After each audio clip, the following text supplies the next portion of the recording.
What is going on? It's your boy Wristlock MMA, and we're back with our full card breakdown for UFC 325, taking place in Australia in the land down under. Main event, we got Volkanovski taking on Lopes in a rematch from UFC 314. Banger matchup. Bunch of other exciting matchups on the card. We're putting down $1,000 in bets. Not just on one bet, but total on the card. We got $1,000 in bets on it, so it's going to be a good night, hopefully. Last week at UFC 324, put down, I think in posted bets, we had $850 put down. Turned that into about $1,300, so we were up about 9.5 units. Something like that. I might not be all the way right, but we definitely did go up in profit. Shout out Justin Gaethje, put a whooping on Patty. Live betting, we absolutely destroyed, catching Gene Silva, Natalia Silva, and Sugar Sean plus money live after the second round or after the third round of each of those fights. So we cooked live betting. That's something that if you're in a state where you can bet whenever you want, it's something that you can cook on sometimes. Sometimes it can go bad where you catch a bad split decision and you lose some money, but last week it went super good for me, and I made, I think, $1,500, $1,600 live betting. So definitely be on that. Obviously, these are my picks before the fights, but obviously once you see a round or two, you can kind of tell how a fight's going to go for the most part. If you're not already subscribed, make sure you're subscribed, like the video, leave a comment. It goes a long way, and I appreciate it very much. I always do giveaways on the channel and on the Instagram page, so be on the lookout for that. And let's get into the card. So our first non-road to UFC fight of the night, we got Kaan Ofli versus Yi Zha. Both fighters are kind of been iffy in the UFC, going 1-2, 2-1. Yi Zha's got a couple better wins than Ofli does. Ofli's got kind of a suspect chin, in my opinion. But I think Yi Zha's grappling is actually what's going to get him the win here. And I do expect him to either get a decision win or maybe a late second, third round submission over Ofli. It's going to be a good match at featherweight. I think it likely goes to decision, and I think Yi Zha just outworks him. Not going to spend too much time on that one. Next up, we got a banger at welterweight. I like both these gentlemen. Jonathan Micallef versus Oban Elliott. They were scheduled to fight, I think it was 6-7 months ago. But I think Oban Elliott pulled out day of the fight with a sickness. So they kind of got a little beef going there, and I've seen him at the face-offs and then on social media as well, kind of giving jabs at each other. Jonathan's going to be 26, almost 27, taking on the 28-year-old Oban. Oban in his last time out got a decision, just got held down by Cole, Asian wrestler, just beat Phil Rowe. Wasn't that impressed with that, and I think the captain might be able to do the same thing to him. I think he might be able to blanket him on the feet. Oban's okay, but he's not the best. I think Bruno Hafez, in my opinion, when they fought on UFC 309 in New York, I thought Hafez was winning that fight until he got caught with a hook. Sat down. Oban definitely's got power and he's got good boxing, but I just think Jonathan's the better overall fighter. I think he'll work in his takedowns, hold Oban on the fence, be able to steal a round or two, get a decision victory. I do think this fight goes the distance. I got pretty high confidence in Mr. Micallef. I think he'll be able to use his complete MMA game. He's a training partner of Robert Whitaker. I think he's going to use kicks, use his takedowns. I think he's just a better overall MMA fighter and a bigger guy. Even though it says they're both 6 feet, Jonathan, he's definitely got the height advantage and reach advantage on Oban. Oban's got a 72-inch reach. I think Oban would be a guy that would benefit from a 165 division because I think he is a small 170er. But it should be a good fight. I do expect it to go to decision, and the pick is Jonathan Micallef, minus 130. In the next bout, we got a middleweight matchup. We got Jacob Malkoun taking on Torrez Finney, the Punisher. I don't know how much of a Punisher this guy is. He does have a lot of regional KOs, but when the competition steps up, he kind of just gets even. I know he has been training with Daniel Cormier recently. That's obviously really good for him. He's a good guy to be around, and I'm sure he is getting good guidance. So that's on the side of Torrez. He's a plus 120 underdog right now. On the other side, Jacob Malkoun, last time out, beat up Andre Petroski in a super weird fashion. Got a hip KO, probably the first and only ever hip KO in UFC history. Petroski tried to shoot a weird takedown and bumped his hip with his head, and he just went out. I had money on Petroski in that fight. I felt like a complete jackass. So never again will I ever bet on Andre Petroski. He'd have to have the craziest matchup for me. Maybe if he fought like Cedric Dumas or something, maybe I'd bet on Petroski. But even still, I think he could find a way to get knocked out by a knee or maybe a hip again. But yeah, I'm not the biggest Petroski believer. Besides Petroski, Malkoun has fought. I know he beat Brundage. Oh my goodness, no, he got disqualified by Brundage. So that was right. He was beating up Brundage, and then he got disqualified for a illegal elbow to the back of the head. He beat Nick Maximov, lost the decision to Brendan Allen, not a bad guy to lose the decision to, and then beat AJ Dobson and Abdul Rakassan by decision. So not the biggest finisher. I don't think either of these guys are big finishers. That's why I really like the over 2.5 in this one. So we got 3 units parlayed with this over 2.5. I forgot in that first fight. Yi Zha. I got Yi Zha parlayed with the over 2.5 in this fight. The over 2.5 in Malkoun versus Finney. I got that parlayed for 1 unit. That was even money. I think this fight definitely goes to decision. It's really hard to pick a side in this one. I see a lot of guys that like Torrez as an underdog, and I also see people saying he's ass and that he doesn't have much offense besides his takedowns, and if he can stuff those, I think Jacob's going to whoop his ass on the feet. So that's kind of the way I'm going. I think it goes to decision, but just Jacob looks like the better, cleaner fighter. Torrez has moments maybe where he gets a takedown and holds him, but he's not the best at dealing damage. And maybe that could change. Obviously, he's training with DC, and I know DC he's at all these fights, so he knows that's what the refs are looking for. They don't care if you hold a guy down for 2 minutes, but if that guy pieces you up for a minute and a half, he's going to end up winning that round because of damage. So hopefully he's putting that on Finney. It's definitely a good fight. It's a close fight, and the odds show that. I'm going to pick, as a pick, I guess I'm going to pick Jacob just because I got to stick with the guys that deal more damage. And as of now, Jacob's been the guy that's dealt more damage, shown he can win good decisions. Torrez had that split decision loss to Valentine where he did nothing. And I think Valentine's a good fighter, but I don't know. To lose it, this guy never goes to decision, and he lost a split decision to Torrez. So just wasn't impressed with that fight. I can't pick Finney in this one. Not going to put no money on him. Malkoun's the pick, but I don't have any money on him as well. I like the over 2.5 in that one. Going with our next one, we got another middleweight matchup. We got Cam Rowston taking on Cody Brundage. Rowston in his last fight knocked out Petroski with a nice head kick. I remember I made pretty good money on that. I bet on the knockout. That was plus money. And then also I bet the first round knockout just because I know Petroski's fluky, man. And it was, I think it was in Rowston's backyard. I think it was on a pay-per-view where, if I'm not mistaken... Yeah, yep. I think it was it was a fight night. It was the Oberg versus Reyes fight night. Still over there in Perth in his home area. Got the big knockout over Petroski there. Seems like the UFC is doing him a favor. They like to bless a lot of their Contender Series guys with pretty good matchups, and I think that's what Cody Brundage is. I think that could be the next lockjaw victim if he's still in the UFC. If Cody Brundage sticks around after this fight, I would love to see Dante get a chance to fight him. But I'm picking the huge favorite, Cam Rowston. I am a huge Cody Brundage non-believer. This guy stays finding ways to get out of fights. He, in his fights that he wins, he's not even that impressive in them. He's winning because he came back. I remember he fought Julian Marquez, and like a goon, I actually bet money on Brundage, and I thought Marquez had him almost out of there. Like he was ready to quit, and then boom, he found the cross and sat Marquez down. I was pretty hyped when that happened.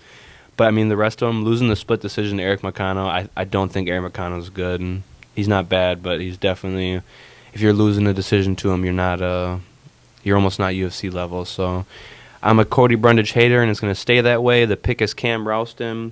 Like I said, I have one bet with Cam and who was it?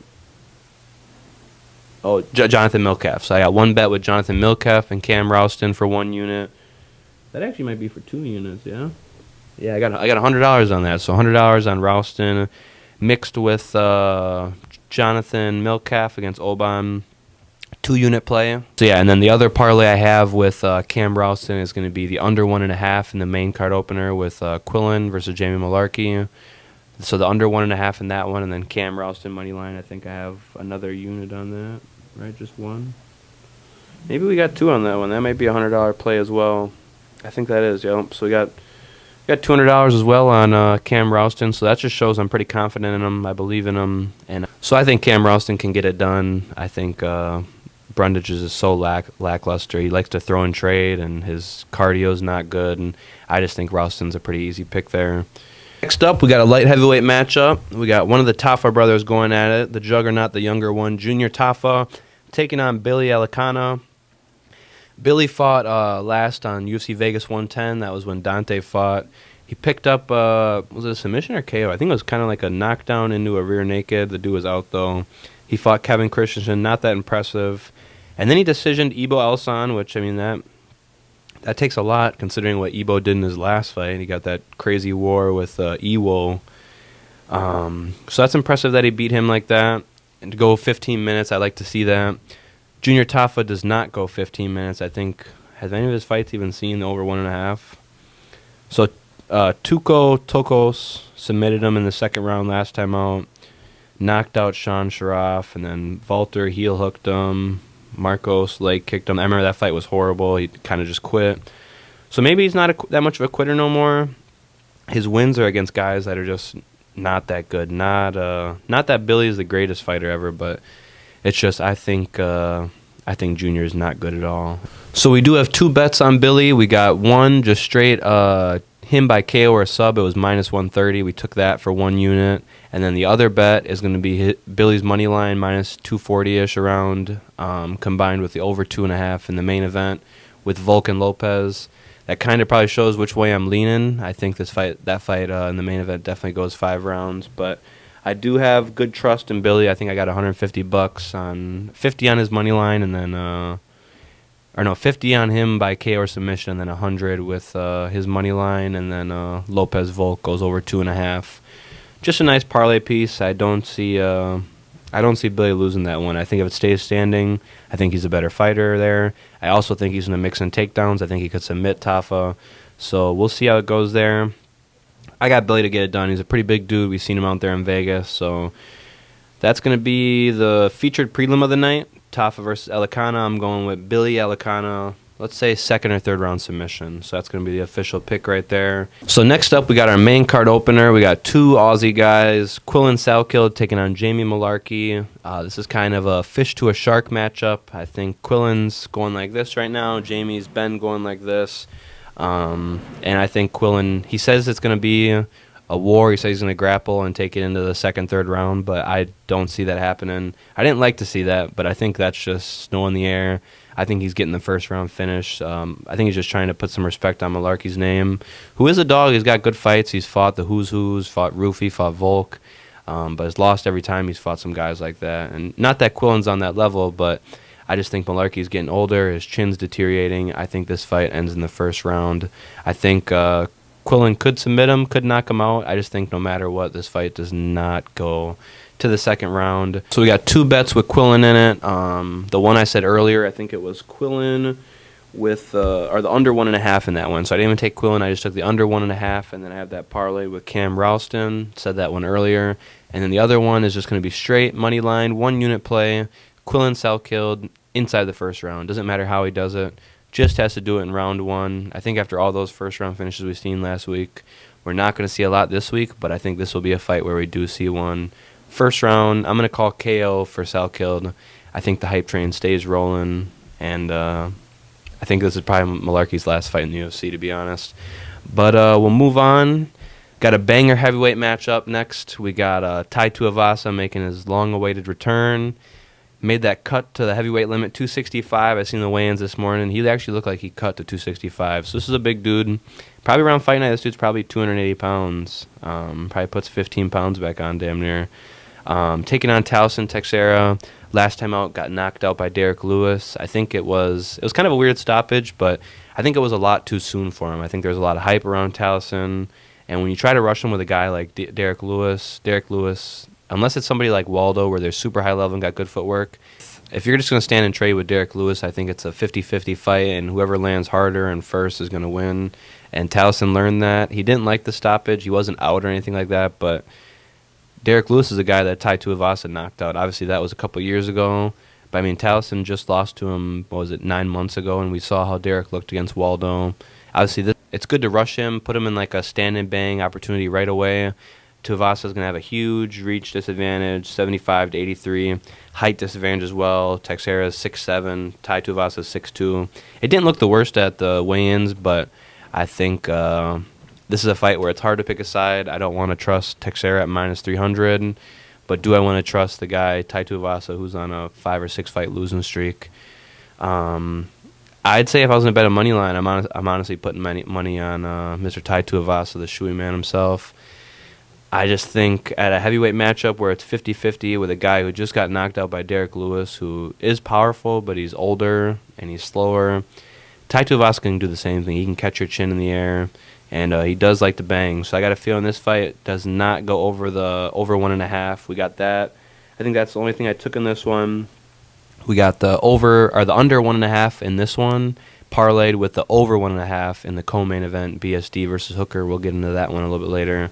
But I think that's the only bet I have on this fight. I don't think I'll put in a bet on this fight before it happens, but if I do, it would be Tuivasa, because there's no way, even as like a parlay piece, that I trust Tallison's chin to hold up. But yeah, we won't spend too much time on that one, just so I'm not really confident in the side. I'm just confident that I think the fight to go distance is like minus 1,000. So if you put $1,000 on that, that's a free 100 bones, because that fight is not going the distance. But I like the under 1.5. I think that was like minus 170 when I took it. It's probably going up now because, like I said, I just don't think there's any way that fight goes over a round and a half. Next up, we got a banger matchup at lightweight. We got Mauricio Ruffy taking on Rafael Fiziev.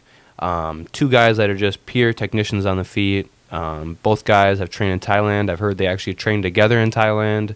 So they probably know each other pretty good, and they know what each other likes to do. It's pretty obvious what they like to do.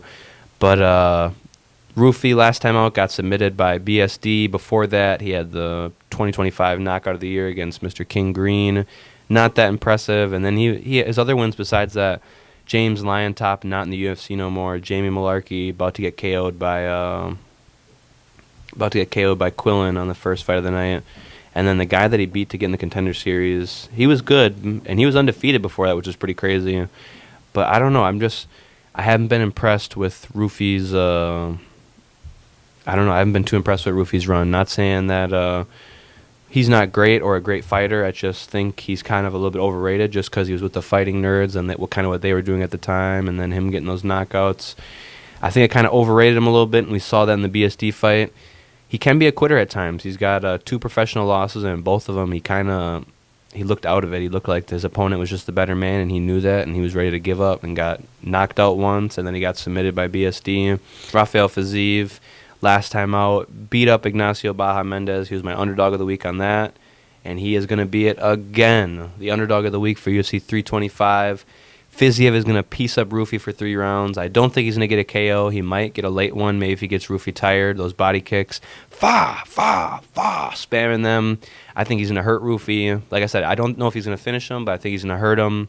I think he's going to have a dominant decision. I think he's going to whoop on him for 3 rounds, 30-27. We hear Oban get the victory.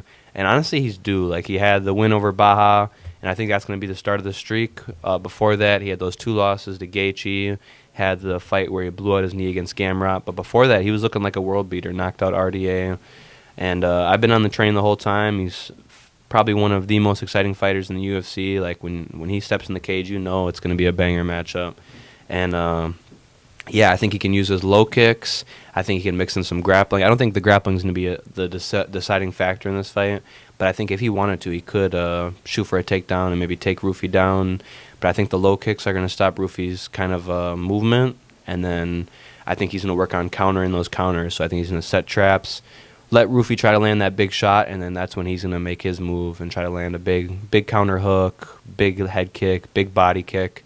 And I can definitely see him hurting him with a body kick. So again, underdog of the week, Mr. Fiziev, one of my favorite fighters in the UFC. He's been a good man to bet on when he's the underdog. I know I took Justin Gaethje to beat him when they fought, but that was short notice. And it was still a close fight. Like, Fiziev had moments. And in the fight when they fought before that, it went to split decision. And I thought some people were saying Fiziev won that fight. So, I mean, this is a guy that's fought some of the best in the world. He's fought the interim champ. Ruffy just lost to BSD. I don't got confidence in him, but I do have confidence in Oban. So that's the pick right there. Probably my most confident pick on the card, which is crazy because he's an underdog. But I just really feel like there's no way Fiziev loses this fight. And if he does, he definitely loses the decision. But I just don't see... Ruffy doesn't have the not pace, but he doesn't have like the output. I don't think he puts out enough strikes to beat Fiziev by decision. So he'd have to find that one shot. And Fiziev's been knocked out before, but I just this isn't the fighter to do it to him. I think Fiziev takes a 30-27, maybe a 29-28 decision win. If not, round 3, big body kick, hurts Ruffy, puts him down, TKOs him. So yeah, this is one I'm confident in. This is one that, just like last week with Justin Gaethje, it's not gonna make or break the night, but it's gonna definitely have a huge impact on the night if we're up or down. So hopefully Fiziev gets the win there, and hopefully it's an exciting fight. That's all we can ask for sometimes. Bringing it to the co-main event, we got Dan Hooker taking on BSD. Hooker in his last time out fought Sarukian, got pieced up, finished in the second round. I did call that. I think Sarukian he's right there with those top lightweights. He's right there with Elliott, Islam Makhachev. That would have been a great fight if that would have happened. I just think he's a world beater. And is BSD a world beater? That is the question. Beat Ruffy in his last time out. I forget who he took on before that. Was that Kyle Pekolik? No, so his last time out, he fucking smashed Beneil Dariush. I forgot about it because the fight was only 16 seconds long, and it was literally just one hook over the top, and he was out. From a guy that BSD is not even like a known knockout artist. Like, yeah, he knocked out Frevola with that head kick, but he's not even a guy that gets a lot of knockouts and smashed Beneil in 16 seconds. So I'm hoping that brings some confidence into his hands, and I'm hoping that he's more confident standing, because I am going to be picking the opposite side, Dan Hooker, in this one. And that's going to surprise a lot of people. I hear a lot of people, BSD is their big parlay piece. They think he's going to win. They're saying the locks, him inside the distance by KO or sub.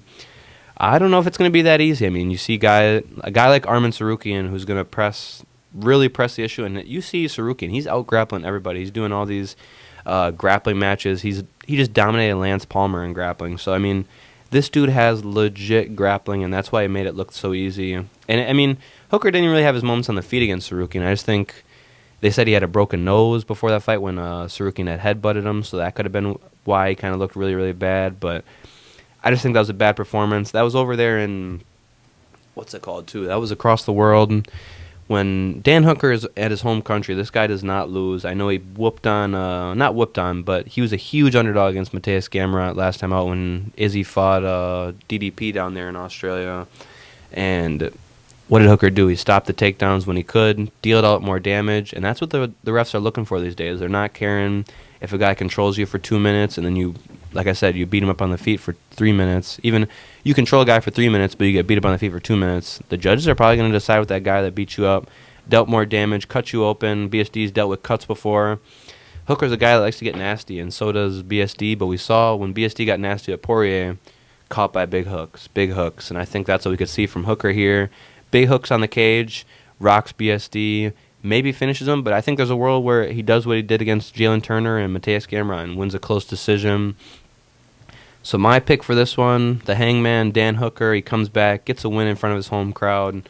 Plus 265, not the most confident in him. We just got one unit posted on it, so I think it was 50 to win like 180, 190. So, I mean, I think it's going to be a close fight, and I guarantee if BSD doesn't finish him in the first round, not saying that that's what's guaranteed going to happen, but if the fight goes to the second round, you're going to see Hooker's odds switch substantially, and I think you'll start to see Hooker start working on the feet, stuffing takedowns, hopefully. I know he's been working that all camp.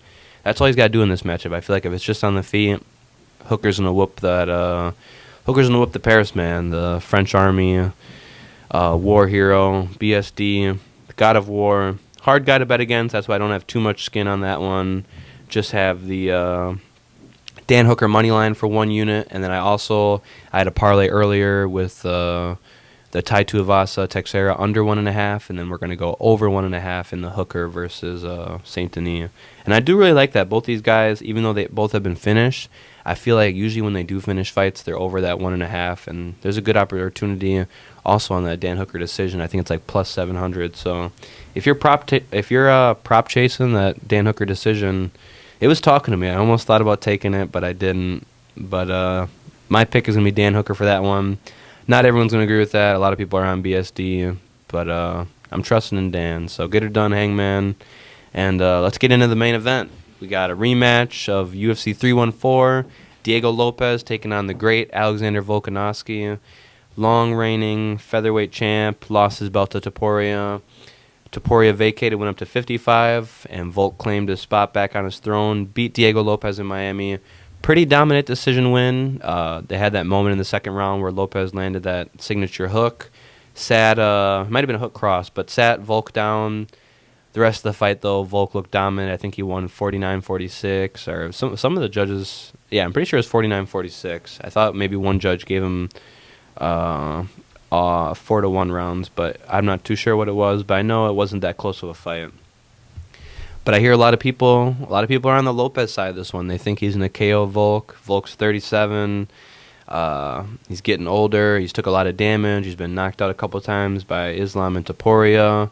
And he did get dropped against Lopes. So people are kind of getting sus on that chin. Can he go 25 more minutes with Diego Lopes? Lopes is a guy that probably isn't going to get finished. There's not really... I mean, Volk's not even the craziest finished guy anyways, but I think Lopes is probably one of the harder guys in the UFC to finish right now, just with the pace he's got and the fight that he brings. He's a warrior. But I'm siding with the great, Alexander Volkanovski. I was there in person when he did it once. I think he's just got to do it again. He's one of the smartest fighters in the UFC, technically wise, striking, wrestling. He can mix it all up. I think it's just going to be a kickboxing match on the feet. I think we know what Diego's going to try to do. He's going to try to rip uppercuts, rip hooks. I think he might try to use kicks and knees a little more in this one, set something up. But I think Volk will adapt. He'll react, and he'll do what he does best and get a decision win against Diego Lopes.